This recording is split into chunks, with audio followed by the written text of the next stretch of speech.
Scott Studio.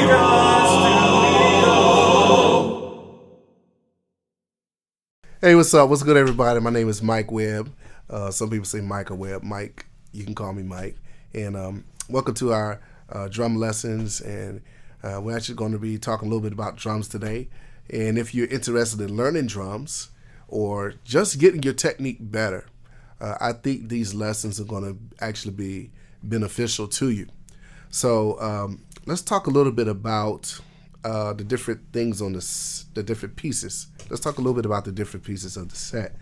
For anyone who's just starting out, never played drums before, generally your hi-hat cymbal is here.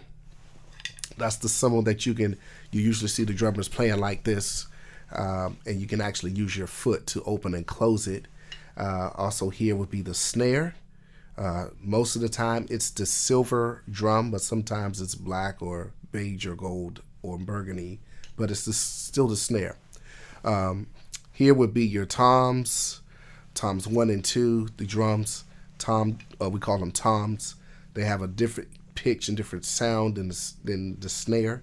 And then you have your floor tom. Your floor tom actually would be not quite as deep as the bass drum, but it's going to give it a little bit of, deeper tone, deeper depth to add a little bit of balance to the sound on your set. And of course you have the floor bass, or some people call it the kick.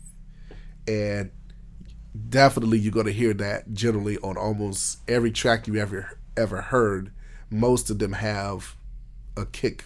They're using the kick, the snare, the hi-hat. Generally also, you usually have a crash cymbal, which our crash is here. Usually it's the smaller of the two cymbals on a basic set. Kind of gives that psh, sound. And then generally you have the larger cymbal, which here on the electric set, this is our ride. The larger cymbal is called a ride. It usually gives you the ability to just play like this with it and have fun. You see a lot of jazz drummers use it, rock guys, rock drummers, gospel drummers, some of everybody, but definitely rock, jazz, and gospel generally use a lot of rides and crashes. And let's talk a little bit about the ability to diversify yourself. Have you ever been to an event and you've seen a drummer still playing every song the same? You'd be like, man, what is he doing? I know that song sounds different than that. So let me show you what I'm saying.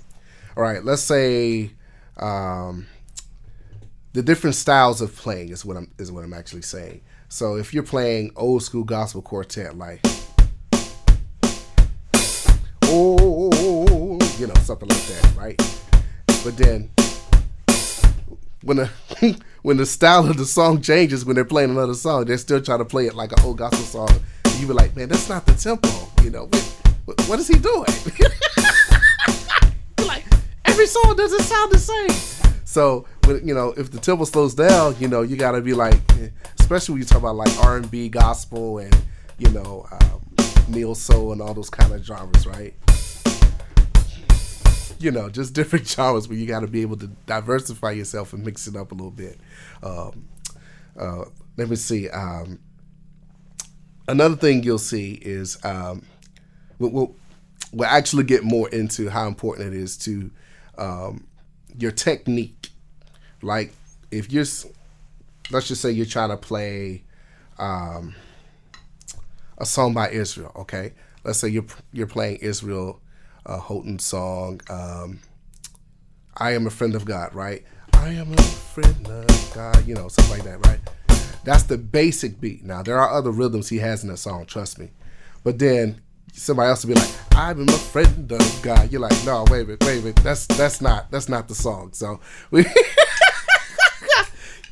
so we're gonna talk a lot about technique and also being able to hear the different shifts and dynamics within the song. So as a drummer, it is important that you know when you're supposed to or be able to hit it a certain way, which drum to hit, which cymbal to hit that fits the sound of the song. So In our lessons, we're going to deal a lot with technique, so that way we as drummers can diversify ourselves.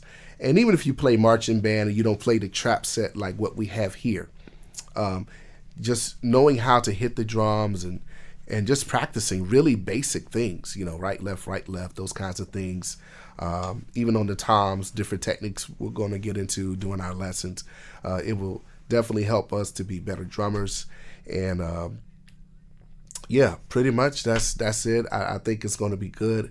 I think people are really going to love how we teach, because a lot of times we see tutorials online and pretty much the drummer, she's just playing through the whole song, and so you're trying to watch him, right?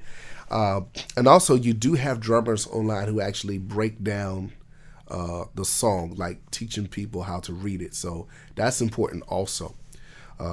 I definitely want to focus on getting people started so they can get playing, whether it be at a local church or a little local recital or something, or even if you're already playing or professional or local, your technique will get even better, because now you will start to learn how to hear what you need to play, and also when you may need to add certain techniques into your style of playing.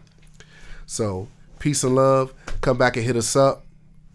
Hold it down. Scott Studio.